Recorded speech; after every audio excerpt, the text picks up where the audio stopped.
शेतकरी बंधूंनो नमस्कार. आपण ऐकत आहात महात्मा फुले कृषी विद्यापीठ राहुरीचे 90.8 मेगाहर्ट्झवरती फुले कृषी वाहिनी हे रेडिओ केंद्र. आणि आजच्या कृषी जगत ज्ञानदाता या विशेष कार्यक्रमात मी आपल्या सर्वांचं मनपूर्वक स्वागत करतो. मी डॉक्टर आनंद चव्हाण आपल्यासोबत आहे. आज आपण जाणून घेणार आहोत सेंद्रिय शेती हा सर्वांच्या जिव्हाळ्याचा विषय, आणि या विषयावरती सविस्तरपणे चर्चा करण्यासाठी आज आपल्या स्टुडिओमध्ये आपण निमंत्रित केलेलं आहे डॉक्टर उल्हास सुर्वे सरांना. सर, आजच्या या कार्यक्रमात आपलं खूप खूप स्वागत. नमस्कार. शेतकरी बंधूंनो, खऱ्या अर्थानं डॉक्टर उल्हास सुर्वे सर हे प्रमुख शास्त्रज्ञ सेंद्रिय शेती संशोधन आणि प्रशिक्षण केंद्र महात्मा फुले कृषी विद्यापीठ राहुरी येथे कार्यरत आहेत. जवळजवळ 19 वर्ष झाले ते शिक्षण, संशोधन आणि विस्तार शिक्षण या क्षेत्रामध्ये कार्यरत आहेत. कृषी विद्या विभागात सहयोगी प्राध्यापक म्हणूनही ते कार्यरत आहेत. त्याचबरोबर प्रमुख कृषी विद्यावेता अखिल भारतीय समन्वित एकात्मिक शेती पद्धती संशोधन प्रकल्प या प्रकल्पामध्ये 6 वर्षे त्यांनी अतिशय शेतकऱ्यांच्या जिव्हाळ्याचा विषय असणाऱ्या शेतकऱ्यांच्या सेवेसाठी सातत्याने प्रभावीपणे ते कार्यरत आहेत. विशेष म्हणजे त्यांची आचार्य पदवी ही एकात्मिक पद्धती संशोधन प्रकल्प या विषयावरतीच इंटिग्रेटेड फार्मिंग सिस्टीम या विषयावरती झालेली आहे. आणि त्यांच्या कार्याची दखल म्हणून सातत्यानं शेतकरी आणि विद्यार्थी केंद्रित असं त्यांचं कार्य चालू असं या कार्याची दखल घेऊन त्यांना भारतीय कृषी अनुसंधान परिषद नवी दिल्ली यांच्याद्वारे दिला जाणारा 2022 मध्ये बेस्ट टीचर अवॉर्ड्स या पुरस्काराने त्यांना सन्मानित करण्यात आलेला आहे. आचार्य पदवीचा त्यांचा जो संशोधनाचा आहे तो उत्कृष्ट संशोधन लेख हा 2016 मध्ये आपल्या हरित क्रांतीचे जनक म्हणून ज्यांना आपण ओळखतो ते स्वर्गीय डॉक्टर स्वामीनाथन यांच्या हस्ते त्यांना सन्मानित करण्यात आलेला आहे. त्याचबरोबर आंतरराष्ट्रीय परिषदेसाठी ते 2022 मध्ये आफ्रिकन कंट्री बेनिन या ठिकाणी गेले होते. त्याचबरोबर फेब्रुवारी 2023 मध्ये बँकॉक या ठिकाणी सुद्धा त्यांनी आंतरराष्ट्रीय परिषदेमध्ये सहभाग घेऊन अतिशय प्रभावीपणे त्यांचं कार्य त्या ठिकाणी त्यांनी सादर केलं होतं. असे हे बहुआयामी व्यक्तिमत्व असणारे डॉक्टर उल्हास सुर्वे सर, प्रमुख शास्त्रज्ञ सेंद्रिय शेती संशोधन आणि प्रशिक्षण केंद्र महात्मा फुले कृषी विद्यापीठ राहुरी यांच्याकडून आज आपण जाणून घेणार आहोत सेंद्रिय शेती या विषयाच्या संदर्भात. सर, आजच्या विषयाच्या अनुषंगाने आज आपण सेंद्रिय शेती म्हणत असतो, तर या सेंद्रिय शेतीच्या अनुषंगाने मला विचारायला आपल्याला निश्चित आनंद वाटेल की नेमकंच आज सर्वत्र सेंद्रिय शेती आणि नैसर्गिक शेती असा बोलबाला सर्वत्र आज राष्ट्रीय पातळीपासून ते शेतकऱ्यांच्या शेतापर्यंत बोललं जातं, तर नेमकाच याच्यामध्ये काय फरक आहे सर, काय सांग? प्रथमतः सर्व शेतकरी बांधवांना नमस्कार. तर आज आपण पाहतो की केंद्र शासन पुरस्कृत योजना असतील किंवा महाराष्ट्र शासन पुरस्कृत योजना असतील, यामध्ये अलीकडच्या 4 ते 5 वर्षामध्ये आपण सेंद्रिय शेतीवर मोठ्या प्रमाणात भर दिलेला आहे. आणि अलीकडच्या 2 वर्षाच्या काळामध्ये नैसर्गिक शेतीवर सुद्धा आपण मोठ्या प्रमाणात भर दिलेला आहे. तर बऱ्याच वेळेस शेतकऱ्यांमध्ये संभ्रमावस्था निर्माण होते. आणि यामध्ये मग आपण सेंद्रिय शेती आणि नैसर्गिक शेती यामध्ये मुख्य फरक काय आहे हे आपण समजून घेणं गरजेचं आहे. बरोबर. तर सेंद्रिय शेतीच्या बाबतीत मी बऱ्याच वेळेस माझी मुलाखत देत असताना मी सरळ साध्या सोप्या भाषेत सेंद्रिय शेतीची व्याख्या करताना मी सांगतो की सजीवांनी सजीवांसाठी केलेली शेती यालाच आपण सेंद्रिय शेती किंवा एकात्मिक शेती आपण म्हणतो. मग आता हे आपण कशा प्रकारे आपण म्हणू शकतो की सजीवांनी सजीवांसाठी केलेली शेती?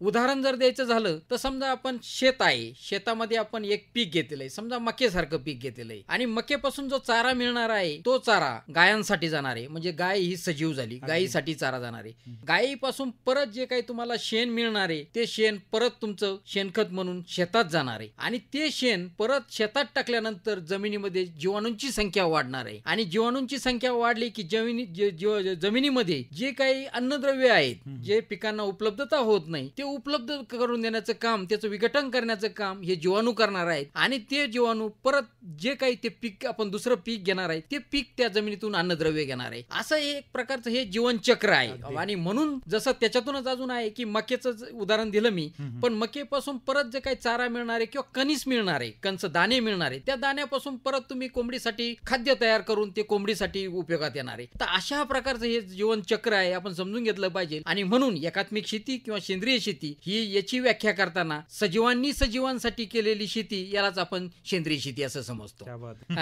तर त्याचबरोबर दुसरं अलीकडच्या काळात आपण नैसर्गिक शेतीच्या बाबतीत बोलतो.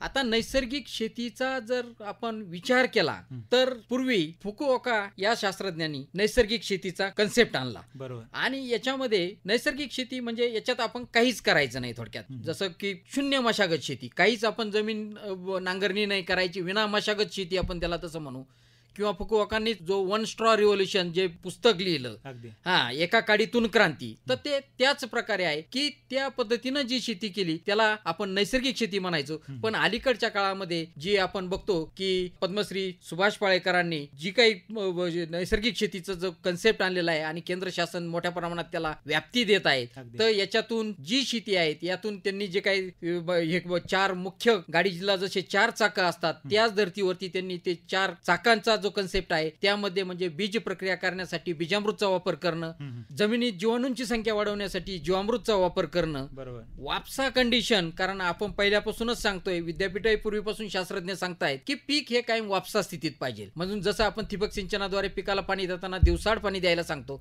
याचं कारणच आहे की जमीन हवा खेळती राहून पिकाची वाढ, पांढरी मुळी चांगली वाढून पिकात प्रकाश संश्लेषण क्रिया चांगली होऊन जमिनीतून पीक अन्नद्रव्य चांगल्या प्रकारे घेईल. अगदी. तर वापसा कंडिशन झालं. आणि चौथं महत्वाचं चाक आहे ते म्हणजे तुमचं मल्चिंग, आच्छादन. आता हे सुद्धा विद्यापीठांनी पूर्वी सांगितलं आहे, कारण आच्छादन करणं गरजेचं आहे. आच्छादन केल्यानंतर जे काही आपल्याकडे पाणी कमी असेल, जर बाष्पीभवन जर जास्त झालं उन्हाळ्यात, तर जमिनीतलं जे पाणी आहे ते बरंचसं बाष्पीभवनाद्वारे उडून जातं. तर हे होऊ नये म्हणून आच्छादन केलं तर ते त्याचप्रमाणे तापमान जमिनीतलं कमी राहील आणि त्यामुळे जीवाणूंची संख्या पण वाढेल आणि पिकाला आपल्याला चांगलं उत्पन्न येईल. तर अशा प्रकारे ह्या 2 व्याख्या आहेत वेगवेगळ्या. सेंद्रिय शेती काय आहे आणि नैसर्गिक शेती काय आहे या पद्धतीनं आपण व्यवस्थित समजून घेतलं पाहिजे. अगदी सर, आपण हे सेंद्रिय शेती आणि नैसर्गिक शेतीतला फरक सांगत असताना हे जे मुख्य 4 स्तंभांचा उल्लेख केला, तर नेमकं सेंद्रिय शेतीच्या दृष्टीनं हे कोणते मुख्य 4 स्तंभ शेतकऱ्यांनी लक्षात घेणं गरजेचं आहे? जसं मी नैसर्गिक शेतीचं सांगितलं, पण त्याचबरोबर कारण कसं आहे, अलीकडच्या काळात जास्तीत जास्त सेंद्रिय शेती करणारे शेतकरी आता भरपूर मोठ्या प्रमाणात झाले. कारण सेंद्रिय शेती ही जवळपास एक 8-10 वर्षापासून मोठ्या प्रमाणात केंद्र शासन, राज्य शासन मोठ्या प्रमाणात वापर करत आहेत आणि त्याच्यातूनच आपणही महात्मा फुले कृषी विद्यापीठामध्ये 2017-18 पासून आपण हा प्रोजेक्ट चालू केलेला आहे. तर सेंद्रिय शेती करत असताना सेंद्रिय शेतीचे जे मुख्य 4 स्तंभ आहेत, कुठलीही आपण घर बांधताना, अगदी. बिल्डिंग बांधताना, इमारत बांधताना आपल्याला 4 खांब लागतातच. त्या खांबावरच ती बिल्डिंग उभी राहत असते अगदी. आणि ते खांब जर मजबूत असेल तरच त्या बिल्डिंगचं किंवा त्या इमारतीचं आयुष्य हे भरपूर दिवस टिकतं. त्याच धर्तीवर आहे, जर आपल्याला सेंद्रिय शेतीकडे जर वळायचं असेल, आपल्याला शाश्वत उत्पादन जर मिळवायचं असेल, तर आपल्याला सेंद्रिय शेतीच्या 4 स्तंभांचा विचार करणं गरजेचं आहे. आता सेंद्रिय शेतीचे 4 मुख्य स्तंभ कोणते आहेत? पहिला जो स्तंभ आहे ते सेंद्रिय मानके. अच्छा. आता याच्यामध्ये सेंद्रिय मानके हे अतिशय महत्वाचे आहेत, कारण बऱ्याच वेळेस आपण बाजारातून सेंद्रिय शेती म्हणजे आज आपण बाजारातून वेगवेगळ्या निविष्ठा आणतो आणि मग शेती करायला लागतो. याला सेंद्रिय शेती म्हणून चालणार नाही. बरं. सेंद्रिय शेतीचा मुख्य उद्देश आहे, जसं की भारताचे पंतप्रधान नरेंद्र मोदी साहेबांनी घोषणा केली की डबलिंग दी फार्मर इन्कम, शेतकऱ्याचे उत्पन्न दुप्पट करायचे. त्याच्यामध्ये जे काय आहे त्याच्यातले हे जे कन्सेप्ट आहेत, एकात्मिक शेती आणि सेंद्रिय शेती सुद्धा त्याच्यामध्ये आहेत. सेंद्रिय शेती त्याच्यामध्ये घेण्याचा मुख्य उद्देश आहे की आपण सेंद्रिय निविष्ठांवरचा किंवा शेतकऱ्यांना स्वतःचा जो काही खर्च होणार आहे हा खर्च आपण कसा कमी करणार आहे. आणि सेंद्रिय शेतीतून म्हणजे शेतकऱ्यांना ज्यावेळेस सेंद्रिय शेतीकडे वळायचंय त्यावेळेस ज्या काही निविष्ठा लागणार आहेत ह्या निविष्ठा शेतकऱ्यांना शेतकऱ्याच्या शेतावरच तयार करायच्या आहेत. आणि म्हणून जो काही खर्च निविष्ठा खरेदी करण्यासाठी मार्केटमधून खर्च येणार नाही, सगळ्या निविष्ठा हा शेतकरी स्वतःच्या शेतावर तयार करणार आहे. आणि हे एकदा निविष्ठा जर स्वतःच्या शेतावर तयार झाला की ऑटोमॅटिक जो काही खर्च आहे शेतीवरचा जो काही खर्च आहे हा खर्च कमी होणार आहे. उत्पन्न जरी तुम्हाला शाश्वत थोडंफार कमी जरी मिळालं पण खर्च कमी होणार आहेत आणि म्हणून ऑटोमॅटिक शेतकऱ्याला उत्पन्न वाढणार आहे.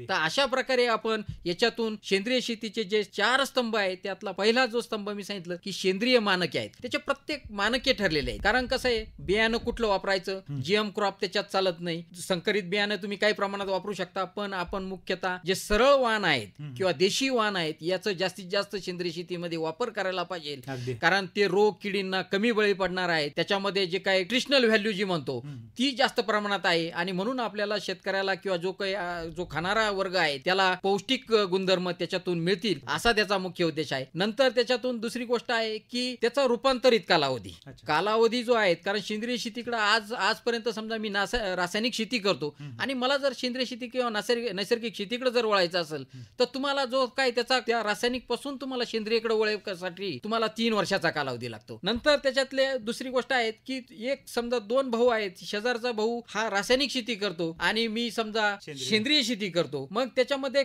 बांधाला बांध जर असेल तर त्याच्यामध्ये तुम्हाला काही बफर एरिया 2 प्लॉट मध्ये अंतर सोडणं गरजेचं आहे किंवा बांध सोडणं गरजेचं आहे किंवा एखादा चर काढणं गरजेचं आहे, जेणेकरून याचं पाणी त्याचं त्या शेतात जाणार नाही. तर अशा प्रकारचे वेगवेगळे मानके आहेत. ते मानकांचा आपण वापर करणं गरजेचं आहे. तर हा झाला एक मुख्य स्तंभ. दुसरा जो स्तंभ आहे हा अतिशय महत्वाचा आहे आणि त्याची जबाबदारी विशेषतः विद्यापीठांवरती दिलेली आहे. पिकाचे लागवडीपासून तर काढणीपर्यंत तंत्रज्ञान, सेंद्रिय पद्धतीनं पिकाचं लागवडीपासून तर काढणीपर्यंत तंत्रज्ञान विकसित करणं याची जबाबदारी मुख्यतः विद्यापीठांकडे आहे. आणि विद्यापीठामध्ये गेल्या 5 वर्षापासून याच्यावरती सेंद्रिय शेती आहे आणि नैसर्गिक शेती याच्यावरती आपले चांगल्या प्रकारे प्रयोग चालू आहे आणि त्याच्यातून आपल्याला काही अंशी कोणत्या पिकांमध्ये चांगले निष्कर्ष आलेले आहेत, कोणत्या पिकांमध्ये उत्पादनात घट येते, याच्यावरती आपण नंतर त्याच्यावरती सविस्तर चर्चा करणार आहोत. नंतर त्याच्यातलं जे पुढचं स्तंभ आहे, तिसरा स्तंभ सुद्धा अतिशय महत्वाचा आहे, प्रमाणीकरण.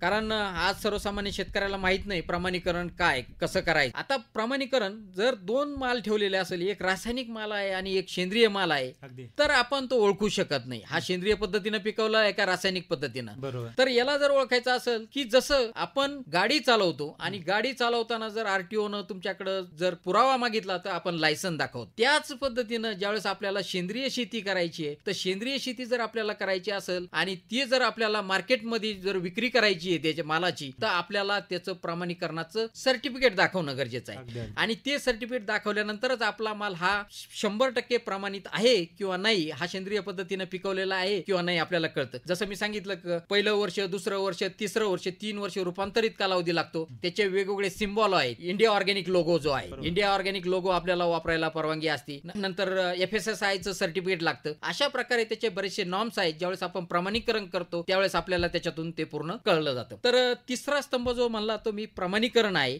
प्रमाणीकरण पण हे 2 प्रकारे केलं जातं. एक तुमचं जे आहे, जर आपल्याला निर्यात करायची असेल तर आपल्याला थर्ड पार्टी सर्टिफिकेशन लागतं, म्हणजे त्याला आपण NPOP सर्टिफिकेशन असं म्हणतो.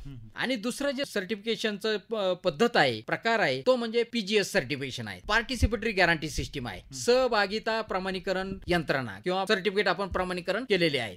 अशा प्रकारे 2 प्रकारे आपल्याला प्रमाणीकरण केलं जातं. एक थर्ड पार्टी सर्टिफिकेशन आणि दुसरं जे PGS certification. Third party certification हे एका शेतकऱ्याला करता येतं, एका पार्टीला करता येतं. आणि जो काय तुमचा माल उत्पादित होणार आहे त्याच्यापासून तुम्ही काय जे मूल्यवर्धन करणार असेल किंवा जो काही माल आहे तो डायरेक्ट तुम्ही मार्केटमध्ये जर विक्री करणार असेल तो तुम्ही निर्यात करू शकता. थर्ड पार्टी सर्टिफिकेशन हे फक्त निर्यात करण्यासाठी आहे. आणि पार्टिसिपेटरी गॅरंटी सिस्टीम जे आहे हे तुमचं डोमेस्टिक मार्केट, लोकल मार्केट आहे. या लोकल मार्केटमध्ये तुम्ही विक्री करू शकता. भारतातल्या भारतात कोणत्याही राज्यामध्ये तुम्ही PGSच्या अंतर्गत सर्टिफिकेशन असेल तर त्याप्रमाणे करू शकता.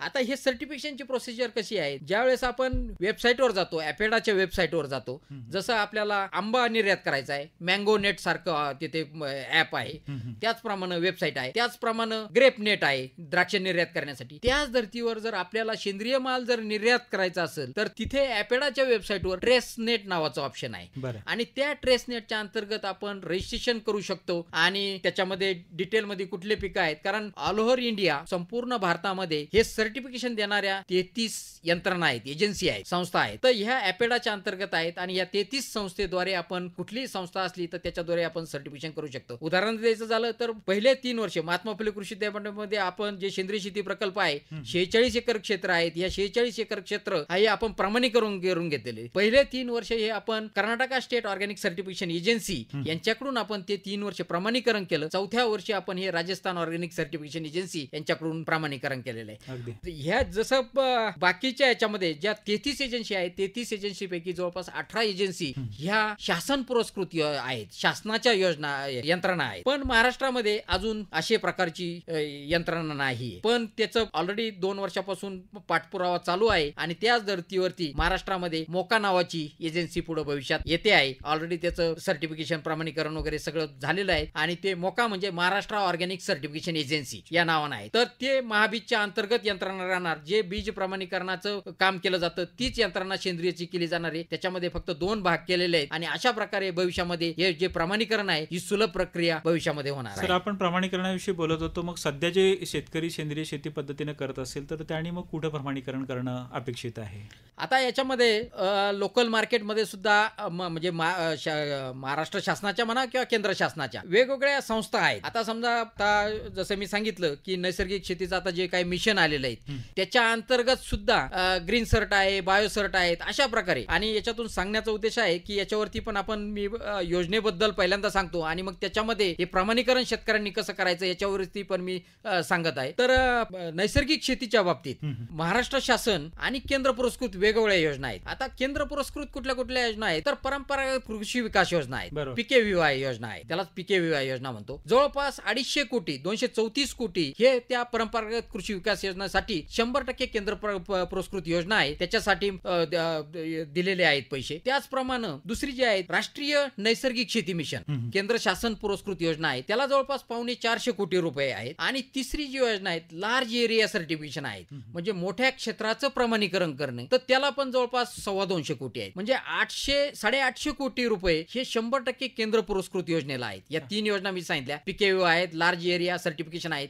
याच्यामध्ये आहेत. पण मागील वर्षीपासून महाराष्ट्र शासनाने 1083 कोटी रुपये हे नैसर्गिक शेती किंवा सेंद्रिय शेती ही योजना महाराष्ट्र राज्यामध्ये राबवण्यासाठी 1083 कोटी रुपयाची प्रोव्हिजन केलेली आहे. म्हणजे केंद्र पुरस्कृत आणि राज्य पुरस्कृत. आता ही 100% राज्य पुरस्कृत योजना आहे, तिलाच नाव पंजाबराव देशमुख नैसर्गिक शेती मिशन आहे. त्याच योजनेचं पूर्वीचं नाव आधी विदर्भामध्ये 6 जिल्ह्यामध्ये योजना राबवली होती, ती पंजाबराव देशमुख जैविक शेती मिशन.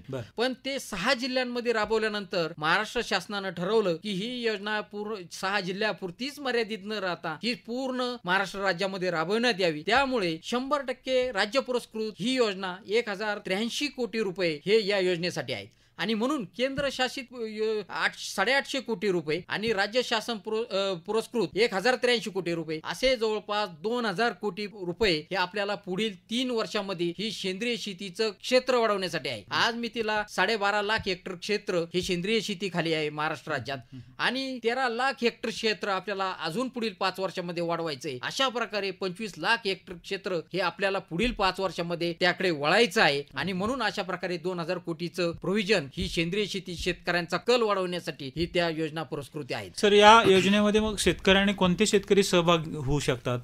याच्यातून अगदी महत्वाचा प्रश्न आहे, कारण आता ही जी योजना राबवली जाणार आहे विशेषतः कृषी विभागामार्फत ही योजना राबवली जात आहे. आपल्याकडे जे आहेत सेंद्रिय शेतीचे जे प्रकल्प आहेत त्यांना त्या प्रकल्पातून पंजाबराव देशमुख जैविक शेती मिशन मधून प्रत्येक विद्यापीठाला 5-5 कोटी रुपये दिले जाणार आहेत. प्रत्येक कृषी विज्ञान केंद्राला 25 लाख रुपये दिले जाणार आहेत. आणि बाकीचे जे आहेत ते कृषी विभागाअंतर्गत सेंद्रिय शेतीचे गट आपल्याला तयार करायचे आहेत. ते गट तयार करताना कमीत कमी 25 हेक्टर क्षेत्र एका गटामध्ये पाहिजे आणि 50 हेक्टर जास्तीत जास्त. तर अशा प्रकारे एक गट हा तुमचा 500 टोटल 50 हेक्टरचा एक गट पाहिजे. असे 10 गट तयार झाले की 500 हेक्टर क्षेत्र तयार होणार आणि त्या 500 हेक्टर क्षेत्राचं एक शेतकरी उत्पादक कंपनी तयार होणार. म्हणजे हे लक्षात घेतलं पाहिजे की एका गटामध्ये 50 हेक्टर क्षेत्र, अशा प्रकारे 10 गट जर तयार केले तर ते तुमचे 500 हेक्टर क्षेत्र झालं आणि त्या सगळ्यांची मिळून एक शेतकरी उत्पादक कंपनी तयार होणार. आणि त्या प्रत्येक शेतकरी उत्पादक कंपनीला राज्य शासनाकडून ही जी काही योजना आलेली आहे पंजाबराव देशमुख जैविक शेती मिशन, नैसर्गिक शेती मिशन, याच्या अंतर्गत 66 लाख रुपये प्रत्येक शेतकरी उत्पादक कंपनीला दिले जाणार आहे. तर अशा प्रकारे आणि मग ज्या काही केंद्र शासन पुरस्कृत योजना आहेत त्याच्यातून प्रमाणे लार्ज एरिया सर्टिफिकेशन जे मी म्हणलं तर त्याच्यातून केंद्र पुरस्कृत योजनेतून शेतकऱ्याचं प्रमाणीकरण पण केलं जाणार आहे. त्यामुळे शेतकऱ्यांना कुठलं नाही प्रमाणीकरण पण होणार आहे. जैविक संसाधन केंद्र जे आहेत, जैविक निविष्ठा तयार करायचे आहेत, ह्या जैविक निविष्ठा तयार करण्यासाठी एका गटाला 2 लाख रुपये आहेत. जर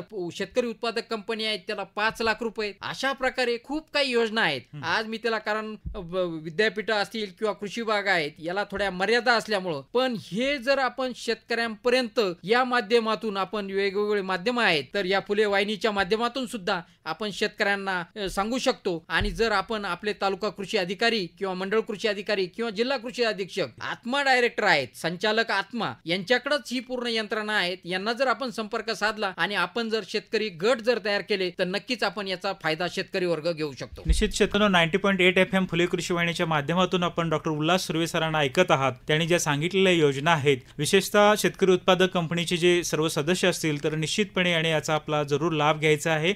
सरांनी सांगितलेलं मार्गदर्शन आपल्यासाठी निश्चितच मार्गदर्शक किंवा दीपस्तंभासारखं राहणार आहे. सर, आपण प्रमाणीकरण प्रमाणीकरणाविषयी बोलत होतो.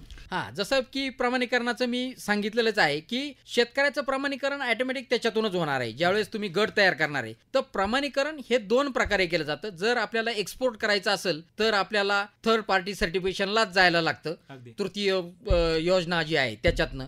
आणि जर आपल्याला लोकल मार्केटमध्ये, स्थानिक मार्केटमध्ये जर आपला माल विक्री करायचा असेल तर आपल्याला पीजीएसच्या अंतर्गत आपण सर्टिफिकेशन करू शकतो.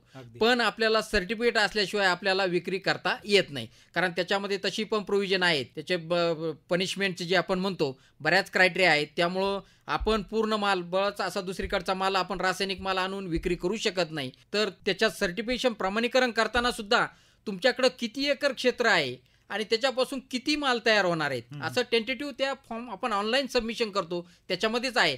जर समजा तुमचा जर 10 टन माल आंबा तयार होणार असेल आणि तुम्ही जर 50 टन जर विकला तर ते त्याच्यातून लगेच लक्षात येणार की तुम्ही दुसरा माल, बाहेरचा माल विक्री केलेला आहे. म्हणून ऑनलाईन सिस्टीम इतकी चांगली आहे. कारण मी जसं बघितलं की आता थोडं प्रमाणीकरणाच्या बाबतीतच मी सांगतो की प्रमाणीकरण यंत्रणा अजून खूप काही क्लिष्ट आहे. आपण बऱ्याच वेळेस त्याच्यावरती विषय मांडलेला आहे. अगोदर पण माजी कृषी मंत्री भुसे साहेब असताना सुद्धा आपण विद्यापीठाद्वारे तो प्रश्न मांडलेला होता. पण ती सुटसुटीतपणा होणं, कारण कसं आहे त्याच्यात बरंचसं इंग्रजी मधून फॉर्म भरायचे आहेत आणि शेतकरी वर्गाला इतकं इझिली माहीत नाही. पण हिमाचल प्रदेशमध्ये आज जे नैसर्गिक शेतीकडे मोठ्या प्रमाणात वाटचाल करत आहे तर त्यांनी मोबाईल ॲप तयार केलेलं आहे. म्हणजे मोबाईलवरून फक्त जे काही शेतकऱ्यांना त्याचं नाव टाकायचं, मोबाईल नंबर टाकायचा, अशी ठराविक माहिती आहे. गाव टाकायचं, गट नंबर वगैरे टाकायचा आणि तेवढं माहिती भरली की त्याच्यातून काय काय कोणत्या निविष्ठा वापरतात तिथे ऑप्शन दिलेले, फक्त त्याच्यावरती टिक करत चालायचं. आणि ते झालं की त्याला त्याच्यावरून लगेच सर्टिफिकेशन, फर्स्ट इयरचं जे स्कोप सर्टिफिकेट आहे ते लगेच क्रिएट होतं. आणि मग नंतर यंत्रणा, कारण आपल्याकडे तेवढी यंत्रणा नाही, गटानं या गटाचं त्या गटानं प्रमाणीकरण करणं हे चुकीचं आहे. कारण बऱ्याच वेळेस दोघं बी कोणाला हे करू शकतात.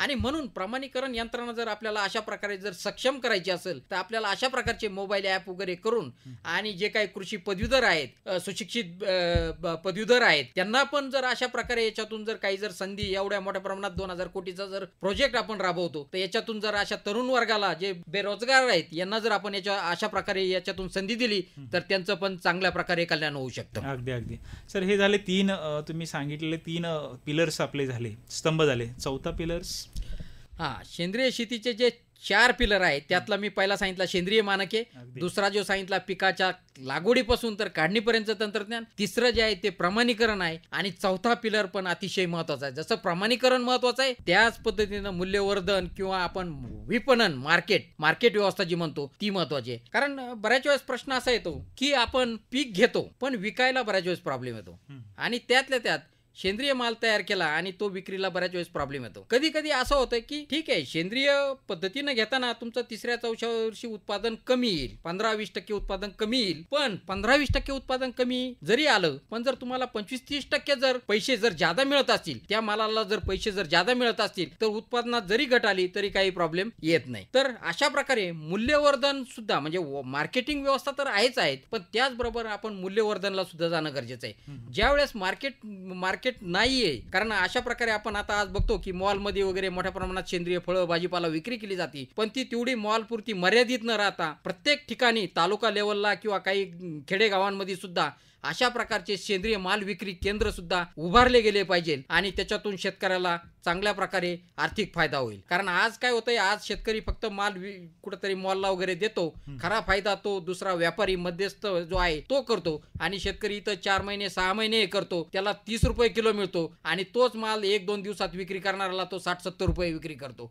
आणि म्हणून अशा प्रकारे, कारण शेतकऱ्याला तेवढा वेळ नाही, शेतकऱ्यानं ते पण केलं असतं विक्रीची व्यवस्था, पण तो पिकवत बसेल का विकत बसेल. आणि म्हणून शेतकरी पिकवू चांगला शकतो पण विकण्यासाठी अशा प्रकारे शासनाद्वारे, जसं मी कृषी पदवीधर जसं म्हटलं, तर अशा प्रकारचे जर आपण वेगवेगळे विक्री केंद्र जर उभे केले, मॉल जर उभे केले, छोटे छोटे विक्री केंद्र, फळं भाजीपाला विक्री केंद्र, तर त्या माध्यमातून ग्राहकांना सुद्धा चांगल्या प्रकारचा निरोगी भाजीपाला मिळेल, फळे मिळतील आणि आरोग्य पण अशा प्रकारे चांगलं राहील. निश्चितपणे शेतकरी बंधूंनो, अन्न सुरक्षिततेकडून पोषण सुरक्षिततेकडे आपण वाटचाल करत आहोत. आरोग्याच्या प्रती सर्व आज लोक सजग झालेले आहेत. प्रत्येकाला सेंद्रिय शेतीतून पिकवलेला माल खाण्यासाठी पसंती सर्वजण दाखवत असतो. या दृष्टीनं डॉक्टर उल्हास सुर्वे सरांनी जी आपल्याला माहिती दिलेली आहे त्या पद्धतीने विपणन आणि मूल्यवर्धन या सुद्धा गोष्टीचं सुद्धा आपण भान या ठिकाणी ठेवणं गरजेचं आहे. सर, हे सगळं करत असताना आपण सेंद्रिय शेतीसाठीच्या काही योजना पण सांगितल्या, अशा अजून आणखी काही योजना आहेत? आता त्या प्रत्येक राज्याने हे वेगवेगळ्या आहेत. आता समजा सिक्कीम आहे, हिमाचल आहे, त्या एरियासाठी त्यांच्या वेगळ्या योजना आहेत. मग त्याच्यामध्ये तुमचा PKVY योजना आहेत, परंपरागत कृषी विकास योजना आहेत, नंतर मोठ्या क्षेत्राचे प्रमाणीकरण आहे, राष्ट्रीय नैसर्गिक शेती मिशन आहेत, पंजाबराव देशमुख जैविक शेती मिशन आहेत. अशा प्रकारच्या भरपूर योजना आहेत. आणि या योजनांचं जर आपल्याला डिटेल जर माहिती लागत असेल तर आपण कृषी विभागातर्फे आत्मा डायरेक्टर संचालक आत्मा जे आहेत त्यांच्याकडे सर्व योजना, कोणत्या योजनेखाली कसा लाभ मिळू शकतो आणि कुठले कुठले आपण युनिट जैविक संसाधन केंद्र उभं करू शकतो, गांडूळ खत छोटं युनिट उभारू शकतो, अशा प्रकारच्या सर्व माहिती आपल्याला आत्मा संचालक यांच्याकडे, प्रत्येक जिल्ह्याच्या आत्मा संचालक यांच्याकडनं शेतकऱ्यांना माहिती मिळू शकेल. निश्चित शेतकरी बंधूंनो, आपण निश्चित आपल्या तालुक्याच्या तालुका कृषी अधिकारी असेल किंवा आत्मा संचालक असेल यांच्याशी संपर्क साधून आपण याच्यामध्ये याचा लाभ घेऊ शकता. सर, हे करत असताना सेंद्रिय शेतीचं व्यवस्थापन हा सगळ्यात महत्त्वाचा घटक आहे. आज विषमुक्त शेतीचं सर्वत्र बोलबाला आहे आणि कुठल्याही पिकांच्या वरती जर फवारणी केली तर त्याचं अंश पृथक्करण होणं गरजेचं आहे किंवा रेसिड्युअल अनालिसिस फार महत्त्वाचं आहे. अशा दृष्टीनं सेंद्रिय शेतीचं व्यवस्थापन सर कसं करणं अपेक्षित आहे? अगदी बरोबर, अतिशय महत्त्वाचा प्रश्न आहे. कारण ज्यावेळेस आपण सेंद्रिय शेतीकडे वळणार आहे, सेंद्रिय शेतीकडे वळताना पहिल्यांदा आपल्याला आपल्या सेंद्रिय जमिनीचा सेंद्रिय कर्ब किती आहेत हे अतिशय महत्वाचं आहे. म्हणजे मी तर सांगतो की सेंद्रिय शेतीचा गाभा हा खरा सेंद्रिय कर्ब आहे. आणि म्हणून सेंद्रिय कर्ब किती आहेत, कारण आज जर आपण बघितलं तर भारतातल्या 67% जमिनी ह्या सेंद्रिय कर्ब कमी प्रमाणात मोडतात आणि आपण एकीकडे मोठ्या प्रमाणात सेंद्रिय शेतीकडे जाण्याचं वाटचाल करत आहोत किंवा योजना त्याप्रमाणे भडीमार करत आहोत. पण ज्यावेळेस आपण सेंद्रिय शेतीकडे वळायचंय तर आपल्याला पहिला आपल्या जमिनीचा सेंद्रिय कर्ब, पहिल्यांदा जमीन सुपीक करणं गरजेचं आहे, जमिनीचं आरोग्य सुधारणं गरजेचं आहे. जोपर्यंत जमीन सुपीक होत नाही, जोपर्यंत जमीन माती समृद्ध होत नाही, तोपर्यंत शेतकरी समृद्ध होणार नाही. म्हणून आपण पहिल्यांदा मातीला समृद्ध करा, मग शेतकरी ऑटोमॅटिक जमीन शेतकऱ्याला समृद्ध करेल. जसं मी सांगत असतो की पहिल्यांदा तुम्ही जमिनीला श्रीमंत करा, मग जमीन तुम्हाला श्रीमंत करेल. आज आपण काय करत चाललेलो आहे, आज आपण फक्त एकच ठेवलेलं आहे, यांनी 167 टन काढला, आपण 200 टनाकडे कसं काढणार. म्हणजे आपण ही काळी आई आहे, काळ्या आईला काही अंशी होईना आपण परत देणं, काही देण पण आपली आहे. पण सर्व काही व्यवस्थापनाच्या गोष्टी ह्या मनुष्याच्या हातात आहे. आणि म्हणून आपण जो काही सगळ्यांना न्याय देणं गरजेचं आहे, त्या प्रकारे आपण न्याय देत नाही, फक्त प्रत्येक गोष्ट आपण वरमडून घेण्याचा प्रयत्न करत आहोत. आणि म्हणून जोपर्यंत आपण मातीला श्रीमंत करत नाही तोपर्यंत आपण श्रीमंत होणार नाही. मग मातीला श्रीमंत कसं करायचं? आता दोन गोष्टी आहेत, माती आणि पर्यावरण, दोन्ही गोष्टी आपण घेऊ. पर्यावरण ह्या दोन गोष्टी, जे काय आपण ज्या याच्यात राहतोय हे पर्यावरण पूरक आहे की नाही हे आपण कसं ओळखायचं? जर वातावरणात जर तुम्हाला पर्यावरणात जर मधमाशी जर दिसली तर पर्यावरण चांगलं आहे हे समजायचं. जर तुम्ही मातीच्या खाली गेली आणि मातीच्या खाली जर आपण जर बघितलं, माती आपण उकरून बघितली, जर आपल्याला मातीमध्ये जर गांडूळ जर दिसले तर माती ही सुपीक आहे. जर आपण चप्पल काढून किंवा बूट काढून जर शेतात चाललो, जर पाय आपल्या जमिनीमध्ये जर रोवले तर आपली जमीन सुपीक आहे. आणि जर ते जमीन जर आपल्याला खडे जर टोचू लागले तर आपल्या जमिनीचं आरोग्य बिघडलेलं आहे आपण समजायचं. तर अशा प्रकारे पहिल्यांदा आपण जमीन सुपीकतेला, म्हणून व्यवस्थापन सेंद्रिय शेतीमध्ये व्यवस्थापन हे महत्वाचं आहे. मग आपण व्यवस्थापन कोणत्या पद्धतीने करणार? कारण कर्ब टिकून ठेवणं एवढं सोपं नाहीये. कारण आज तापमान जे आहेत हे साधारणतः 35 डिग्रीच्या वर जर तापमान जर वाढत जर गेलं, आपल्याकडे 40-45 पर्यंत जातं, सेंद्रिय कर्ब कमी होत चालतो. सेंद्रिय कर्ब कारण का बरं सांगतो, जर तो कर्ब जो काय हवेतला कार्बन डायऑक्साईड आपण कार्बन सिक्वेस्टेशन म्हणतो, जर हवेतील कार्बन हा जर आपण जमिनीत जर साठवला तर ते जमिनीसाठी अमृत आहे. पण ते जर आपल्या जमिनीतला कार्बन तापमान वाढलं, जमिनीला भेगा पडल्या काळ्या जमिनीला, आणि जो काय कर्ब आहे, सेंद्रिय कर्ब आहे, तो जर कर्ब हवेत उडून गेला तर ते विष आहे. तर अशा प्रकारे हे अतिशय महत्वाचं आहे की हवेतील कार्बन डायऑक्साईड हा जास्तीत जास्त आपण जमिनीमध्ये साठवून ठेवला पाहिजे. आणि कर्ब जर चांगला राहिला, कारण कर्ब साधारणतः 1% वर जर असला तर नक्कीच आपल्या जमिनी आहेत. याच्यातून एक आम्हाला असं आढळून आलं का सेंद्रिय कर्ब जर चांगला असेल, कारण आपल्या जमिनी जे आपले 11 ब्लॉक आहेत, वेगवेगळे प्लॉट आहेत, त्याच्यामध्ये आपला सेंद्रिय कर्ब सुरुवातीला 0.56 ते 0.76 होता. आता जवळपास 6-7 वर्षानंतर आपण बघितला तर तो सेंद्रिय कर्ब 0.76 पासून तर 1.17 पर्यंत गेलेला आहे. पण नुसते तृणधान्य घेऊन तुम्हाला कर्ब कधी वाढू शकणार नाही, कारण ते खादाड पिकं आहेत थोडे. तर आपल्याला पहिल्यांदा, पूर्वी आपण सांगायचो की मग सेंद्रिय शेतीकडे सुद्धा वळताना पहिल्यांदा समजा जमीन इक्वल होण्यासाठी तुम्ही मकेसारखं पीक घ्या, एकीकडे पूर्ण खादाड पीक घ्यायचं आणि नंतर सेंद्रिय शेतीकडे वळायचं. म्हणजे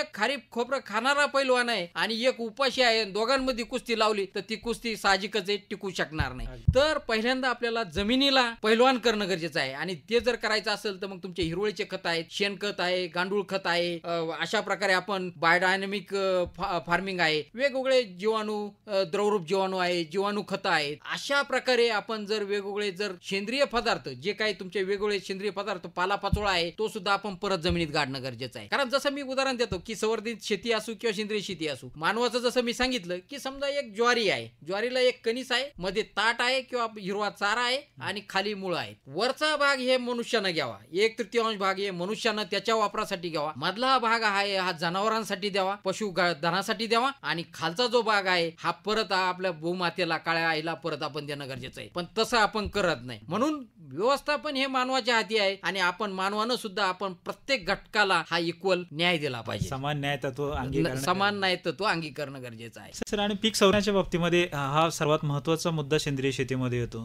त्याबाबत काय सांगता येईल? पीक संरक्षणामध्ये सुद्धा बऱ्याच वेळेस आज सेंद्रिय शेतीमध्ये 2 गोष्टी जास्त अजूनही त्याच्यावरती काम करणं गरजेचं आहे. बाकीचे प्रॉब्लेम नाही, अन्नद्रव्याची गरज भागवणं वगैरे या गोष्टी नाहीये. मेजर त्याच्यातला जर प्रॉब्लेम असेल तर रोग आणि किडींचं नियंत्रण आणि दुसरा तण नियंत्रण. शेतकऱ्याला शेतीमध्ये ते 2 गोष्टी जास्त प्रॉब्लेम आहेत आणि म्हणून जो काही कल आहे त्या पद्धतीनं नाही. पण शेतकरी बांधवांना सांगणं गरजेचं आहे की ठीक आहे, दशपर्णी आहे, निमास्त्र आहे, ब्रह्मास्त्र आहेत, वेगवेगळे आपण काही बुरशीनाशक किंवा विषाणूजन्य रोग आहेत, याच्यासाठी आपण ताकासारखी फवारणी करू शकतो. देशी गाईचं गोमूत्र आहे, गोमूत्र फवारू शकतो. वर्मी वॉश आहे, वेस्ट डिकम्पोजर आहे, एम सोल्युशन आहेत. असे वेगवेगळे द्रावण आहेत जे बायोस्टिम्युलंटचा म्हणजे पिकाची वाढ करण्यासाठी पण आहेत आणि रोग आणि किडीचं नियंत्रण पण आहे. आता याच्यातून एकच उदाहरण देतो की गोमूत्राच्या बाबतीत बोलू आपण साधं सोप्या भाषेत. गोमूत्राच्या बाबतीत जर आपण ताजं गोमूत्र जर वापरलं म्हणजे काय एक 7-8 दिवसाचं, तर ते नत्राचं काम केलं जातं. बरोबर. आणि ते जर पिकावर जर आपण फवारणी केली तर पिकाची वाढ आपल्याला चांगली झालेली दिसते. पण जेवढं जुनं गोमूत्र आपण वापरू ते तुमचं रोग आणि किडींसाठी म्हणजे फ्रेश जे गोमूत्र आहेत हे तुमचं न्यूट्रिएंट पिकाला अन्नद्रव्य देण्याचं काम केलं जातं फवारणीतून जसं आपण करतो. आणि जेवढं जुनं वापरू तेवढं ते तुमचं रोग आणि किडींना नियंत्रण करण्याचं काम करतं. तर अशा प्रकारे खूप काय आहेत. मग तुम्ही वर्मी वॉश आणि काऊ युरिन, गोमूत्र दोन्ही एकत्र करून सुद्धा फवारणी करू शकता. ताक आहे, ताक सुद्धा अतिशय चांगल्या प्रकारे आहेत. म्हणजे अशा प्रकारचे खूप फॉर्म्युलेशन्स आहेत. म्हणजे आणि महात्मा फुले कृषी विद्यापीठामध्ये आपले 5 वर्षापासून आपण अशा वेगवेगळ्या प्रकारचे द्रावण तयार करणं, वेगवेगळे औषधी सुगंधी वनस्पती आहेत त्यांच्यापासून त्यांचे अर्क काढून आपण त्याची फवारणी करणं. तर अशा प्रकारचं बरेचसे आपल्याला भविष्यामध्ये चांगल्या प्रकारचे जैविक कीटनाशक आपल्याला उपलब्ध होतील. बरोबर. सर, या दृष्टीनं आज बघितलं तर 2018 पासून आपण म्हणताय की सेंद्रिय शेती संशोधन आणि प्रशिक्षण केंद्र हे महात्मा फुले कृषी विद्यापीठ या ठिकाणी कार्यरत आहे. नेमकं शेतकरी बांधवांनी सेंद्रिय शेतीकडे वळत असताना या आपल्या संशोधन प्रकल्पात जे काही कोणत्या गोष्टी आपण राबवलेल्या आहेत त्याचा त्यांना निश्चितपणे फायदा होणार आहे. तर नेमकं या प्रकल्पामध्ये आपण काय सांगाल, कशा पद्धतीचं संशोधन सुरू आहे? 2018 पासून आपण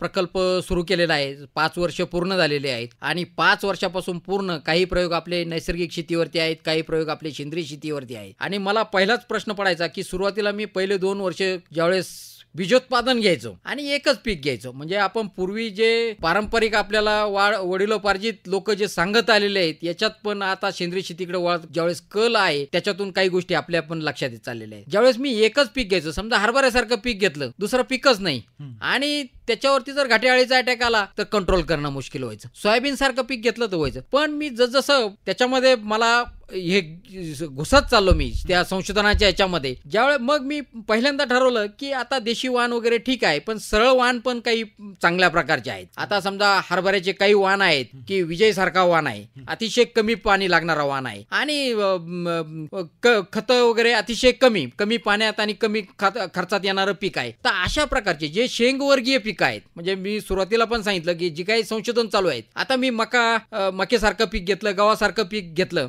आणि 5-5 वर्ष झाली. तर सुरुवातीला पहिले 2 वर्ष पिकाचं स्थिर उत्पादन मिळालं, पण 3-4 वर्षी विशेषतः तृणधान्य पीक आहेत याच्यामध्ये 25 ते 35% ऊसासारखं पीक आहे याच्या उत्पादनात घट आली. पण तेच जर शेंगवर्गीय पिकं आहेत त्याच्यामध्ये मग तुमचं तूर आहे, सोयाबीन आहे, गहू, हरभरा आहे, मूग, उडीद असे पिकं जर घेतले तर उत्पादनात अजिबातही घट येत नाही. तर चांगल्या प्रकारचं उत्पन्न आपल्याला त्याच्यातून मिळतं. म्हणून पहिल्यांदा आपण जमीन सुपीक करण्याच्या दृष्टीनं हे जर शेंगवर्गीय पिकं घेतले तर हवेतील नत्र स्थिरीकरणाचं काम केलं जातं आणि नत्र पण त्या पिकाला उपलब्ध होणार आहे. तर अशा प्रकारचे पिकं आपण जास्तीत जास्त जमिनीची पहिल्यांदा सुपीकता वाढवून घेतली पाहिजे. शेंगवर्गीय पिकं घ्या. नंतर तुम्ही काही जर उन्हाळ्यामध्ये आपल्याकडे पाण्याची उपलब्धता असेल तर त्यावेळेस आपण हिरवळीचे खतं, ताक यांच्यासारखे पिकं घेऊन ते जमिनीमध्ये गाडून आपण जमीन पहिल्यांदा सुपीक केली पाहिजे, चांगली हे केली पाहिजे आणि मग आपल्याला उत्पादनात भविष्यात घट येणार नाही. आता 3ऱ्या-4थ्या वर्षी जरी उत्पादन घट आली पण भविष्यामध्ये 5व्या-7व्या, कारण याला जास्त कालावधी बघायला पाहिजे. असं सेंद्रिय शेतीत ही काही जादूची कांडी नाही, 1 आणि 2 वर्षात लगेच तुम्हाला उत्पादन मिळणार. याच्यातून जर आपल्याला शाश्वत उत्पादन अपेक्षित असेल तर याला 5 वर्ष, 7 वर्ष, 10 वर्ष कुठंतरी झाल्यानंतर, कारण मी धारवाड कृषी विद्यापीठामध्ये जाऊन आलो आणि त्यांचं 2004ला सेंद्रिय शेतीचा प्रकल्प चालू झालेला आहे. 15 वर्षानंतर रासायनिक कीटकनाशक किंवा रासायनिक खतं दिलेले जे प्लॉट आहेत आणि पूर्ण सेंद्रिय शेती केलेले प्लॉट आहेत, अगदी आता 18-20 वर्ष होऊन गेलेले आहेत, तर उत्पादन जवळपास सारखंच उत्पादन आलेलं आहे. तर अशा प्रकारे थोडा टाइम लागणार आहे, लगेचच्या लगेच होणार नाही. तर आपण पहिल्यांदा जमीन चांगली केली की ऑटोमॅटिक, कारण सेंद्रिय कर्ब जर 1% पुढे जर गेला तर ऑटोमॅटिक पीक, रोग आणि किडींना सुद्धा कमी बळी पडतं. बरोबर. म्हणून जमीन सशक्त झाली, रोग किडींचा प्रादुर्भाव कमी होणार आहे. पूर्वी जसं आपण मी बघितलं की आता मी 20 प्रकारचे जवळपास फळबागा लावलेल्या आहेत. ज्यावेळेस पीक विविधता वाढवली त्या 50 एकरामध्ये ज्यावेळेस आपण वेगवेगळे पिकं घ्यायला लागलो, मला रोग आणि किडींचा प्रादुर्भाव जाणवत नाही. म्हणजे अशा प्रकारे जर तुम्ही एक पिकावर गेले तर रोग किडींचा अटॅक आला तर कंट्रोल होणं अवघड आहे. सेंद्रिय शेती अशी आहे की prevention is better than cure. म्हणजे कुठलीही गोष्ट आल्यानंतर करण्यापेक्षा काही येऊ नये त्याच्यावर, म्हणूनच आपण काळजी घेणं गरजेचं आहे. तर अशा प्रकारे आपण शेतीकडे वळणं गरजेचं आहे. वेगवेगळे पिकं घेण्याची गरजेचं आहे, कारण याच्यात आंतरपीक पद्धती पण तितकीच महत्वाची आहे. ज्यावेळेस सेंद्रिय शेतीकडे आपण वळतो, मिश्र पिकं आहेत, आंतरपिकं आहेत, पिकांची फेरपालट आहेत, वेगवेगळ्या पीक पद्धती आहेत, यांची सांगड सुद्धा घालणं अतिशय महत्वाचं आहे. आणि 100% ज्यावेळेस हे वेगवेगळे फळपिकं लावले, कारण आज मी तिला आपण सरसकट सांगू शकत नाही की 20 फळबागा आहेत, द्राक्षे सेंद्रिय शेतीकडे वळा, डाळिंबे सेंद्रिय शेतीकडे वळा. पहिल्यांदा आपल्याला कोणते पिकं सेंद्रिय शेतीला योग्य आहेत आणि कोणते नाही हे पाहणं गरजेचं आहे. आणि म्हणून मी 20 प्रकारचे वेगवेगळ्या फळबागा लावण्याचा उद्देश आहे. आणि त्याच्यातून आपल्याला शेवग्यासारखं पीक आहे, पपईसारखं आहे, केळीसारखं आहे, अंजीर आहे, सीताफळ आहे, पेरू आहे, हे पिकं चांगले येतात. पण डाळिंब आहे, द्राक्षे आहेत, याला प्रादुर्भाव प्रॉब्लेम येतो. म्हणजे कन्सेप्ट जे आहेत हे काही तुम्ही रेसिड्यू फ्रीला जा आणि काही पिकं हे सेंद्रिय शेतीकडे जा. तर अशा प्रकारे आपल्याला पहिल्यांदा हे करणं गरजेचं आहे. आता आंतरपीक पद्धतीच्या बाबतीत सुद्धा मी वेगवेगळे आपण प्रयोग घेतले. तूर पीक आहे, तूर 6 फुटावर लागवड केलेली आहे. मध्ये आपण कांद्यासारखं पीक आहे, कोबी आहे, मूग, उडीद, सोयाबीन, असे वेगवेगळ्या प्रकारचे आपण पिकं घेतलेत. आणि मग त्याच्यातून कोणती पीक पद्धती चांगली आहे, जमिनीची सुपीकता कोणती वाढवणार आहे, रोग किडींचा प्रादुर्भाव कोणत्यावर कमी येतो, अशा प्रकारे आपण केले. आता महात्मा फुले कृषी विद्यापीठात आपणच सेंद्रिय शेती प्रकल्पाला एक आमचा प्रयोग असा आहे की भेंडी आणि भेंडीनंतर हरभरा. तर मूल्यवर्धनाच्या बाबतीत तर मी बोलतोच आहे पुढे, पण भेंडी सारखं पीक म्हणजे बऱ्याच वेळेस आपण भाजीपाला पिकं म्हणलं की औषधांचा भडीमार केला जातो, रासायनिक. तर त्यातल्या त्यात टोमॅटो, वांगी वगैरे हे आहेत. पण आपण सांगू शकणार नाही, 1 नाही तर 2 फवारण्यांमध्ये भेंडीसारखं पीक आपण घेतो. तर अशा प्रकारे ज्या वेळेस तुमची पीक विविधता जास्त आहे त्यावेळेस ऑटोमॅटिक रोग आणि किडींचा प्रादुर्भाव कमी येतो. हे मला मागील 5 वर्षाच्या संशोधनाच्या याच्यावरतून जाणवलेलं आहे. तर अशा प्रकारे. आणि दुसरी गोष्ट आहे की आपण सेंद्रिय शेती प्रकल्पालाच आपण एकात्मिक सेंद्रिय शेतीचं मॉडेल विकसित केलेलं आहे. त्याचं सुद्धा आपण चांगल्या प्रकारे, देशी गायी आहेत, त्याच्यामध्ये 2 राठी आहेत, 2 थारपारकर आहेत, 2 सायवाल आहेत, अशा गायी आपण देशी गायी घेतलेल्या आहे. कारण त्याचा बेसच तिथून सुरुवात होतो सेंद्रिय शेतीचा की देशी गायी. आणि म्हणून आपण देशी गायी आहेत, त्याचं जे काही गोमूत्र आहे ते एका ठिकाणी आपण गोळा केलं जातं. वर्मीवॉशचे गांडूळ खत आहे, त्याचे बेड आहेत, त्याचं जे गांडूळ अर्क किंवा गांडूळ पाणी म्हणतो, वर्मीवॉश आहे, ते गोळा केलेले आहेत. अशा प्रकारे आपण नंतर त्याच्यात आपल्याला शेळी पालन आहे, 10 शेळी 1 बोकड आहे. तर अशा प्रकारे त्याचं जे लेंडी खत आहे, त्या लेंडी खतापासून सुद्धा आपण व्हॅल्यू ॲडेड, कारण आपला संशोधनाचा भाग आहे आणि म्हणून आपण ते लेंडी खत ॲज इट इज न टाकता त्याची भुकटी करून त्याच्यात व्हॅल्यू ॲडिशन करून मूल्यवर्धन करून ते कशा प्रकारे जीवाणूंची संख्या वगैरे वाढवून आणि त्याची न्यूट्रिशनल व्हॅल्यू कशी वाढवता येईल या दृष्टीनं आपण हे करून तशा प्रकारचे आपलं संशोधन चालू आहे. नंतर phosphorus rich organic manure program आहेत अशा प्रकारचे आपण वेगवेगळ्या प्रकारचं जे संशोधन आहेत हे आपल्या सेंद्रिय शेती संशोधन व प्रशिक्षण केंद्रावर चालू आहेत. त्याचप्रमाणे आता आपण शेतकऱ्यांसाठी आपण ऑलरेडी कृषी विभागाचे अधिकारी शेतकरी आहेत त्यांच्यासाठी प्रशिक्षण पण आता घेत आहोत. काही प्रमाणात आपण ऑनलाईन कोरोनाच्या काळात पण घेतलेले आहेत. पण आता भविष्यामध्ये आपण शेतकऱ्यांचे प्रशिक्षण 1 दिवसाचं 3 दिवसाचं 5 दिवसाचे प्रशिक्षण आपण आता 1 ते 1.5 महिन्यामध्ये आपण चालू करत आहोत. याच्यामध्ये कोणते शेतकरी सहभागी होतात प्रशिक्षणासाठी? यामध्ये पूर्ण महाराष्ट्रातून कुठलेही शेतकरी आले तरी आपण त्यांना याचं प्रशिक्षण देणार आहोत आणि त्याचे लवकरच आपण जे काही हे आहेत ब्राउचर वगैरे आहेत ते आपण हे करून मोठ्या प्रमाणात त्याची प्रसिद्धी देऊ. आपल्या माध्यमातून सुद्धा आपण ते फुले वाहिनीच्या मधून आपण त्याची प्रसिद्धी देऊ आणि अशा प्रकारे आपण 1 दिवसाचं 3 दिवसाचं 5 दिवसाचं प्रशिक्षण शेतकऱ्यांना सेंद्रिय शेतीवरती मोठ्या प्रमाणात आपण देणार आहेत. युवा अधिकाऱ्यांना पण देणार आहेत आणि पुढीलच महिन्यामध्ये आपण राज्यस्तरीय सेंद्रिय शेतीची कार्यशाळा सुद्धा आपण कृषी विभाग आणि महात्मा फुले कृषी विद्यापीठ आपल्या कार्यक्षेत्रात आयोजित करत आहोत. निश्चित सर, हे सगळं आपलं संपूर्ण प्रकल्पाविषयी आपण माहिती सगळी सांगितलेली आहे. या दृष्टीनं काही शेतकऱ्यांना शेतकरी बांधव आपण सर्वजण डॉक्टर उल्हास सुर्वे सरांना याविषयी ऐकलेलं आहे. आपण सेंद्रिय शेतीकडे जायचं असेल तर त्याच्या प्रशिक्षणाचा सुद्धा लाभ आपण विद्यापीठाच्या माध्यमातून घेऊ शकता आणि तुमच्या दाराशीच नेहमी शेतकऱ्यांच्या संपर्कातच महात्मा फुले कृषी विद्यापीठ आहे आणि या विद्यापीठाचा जो सेंद्रिय शेती संशोधन आणि प्रशिक्षण केंद्र आहे या ठिकाणी आपण जरूर या ठिकाणी भेट देणं आपल्याला गरजेचं आहे. त्यासाठी तुम्ही अधिक माहितीसाठी सुद्धा मी डॉक्टर उल्हास सुर्वे सरांचा संपर्क क्रमांक आपल्याला देत आहे की 98 22 60 65 11. पुन्हा एकदा मी त्यांचा संपर्क क्रमांक सांगतो 9822 60 6511. पुन्हा एकदा मी त्यांचा नंबर सांगतो 98 22 60 65 11. या संपर्क क्रमांकावरती आपण त्यांच्याशी संपर्क साधायचा. आपल्या अनेक शंका असतील किंवा आपले काही प्रश्न असतील तरीही ते आपण त्यांच्याशी संपर्क साधून आपल्याला जाणून घ्यायचंय. सर, आपण हे सगळं सांगत होतात आपल्या प्रकल्पाविषयी वेगवेगळे चालू आहेत. काही निविष्ठा वगैरे पण आपण त्या ठिकाणी विक्रीसाठी इथनं शेतकरी बांधवांसाठी उपलब्ध होणार आहे आणि त्याचबरोबर काही मूल्यवर्धनाच्या संदर्भात आपण बोलत होता. त्या संदर्भात सर काय सांग? आता याच्या बाबतीत मूल्यवर्धनच्या बाबतीत बोलायचं झालं तर आपणास माहितच आहे की सेंद्रिय शेती संशोधन प्रकल्पामधून जे काही आपलं 46 एकर क्षेत्र आहे त्याच्यामध्ये आपण वेगवेगळे फळं भाजीपाला वगैरे घेत राहतो आणि त्याची विक्री आपण महात्मा फुले कृषी विद्यापीठाच्या परिसरामध्येच आपण आठवड्यातून 2 ते 3 वेळेस कंटिन्युअस विक्री आहे. मग यामध्ये पेरू असेल, सीताफळ आहे, केळी, पपई, शेवगा, आळूची पानं अशा प्रकारे सर्वच आपण मोठ्या प्रमाणात विक्री करत आहोत.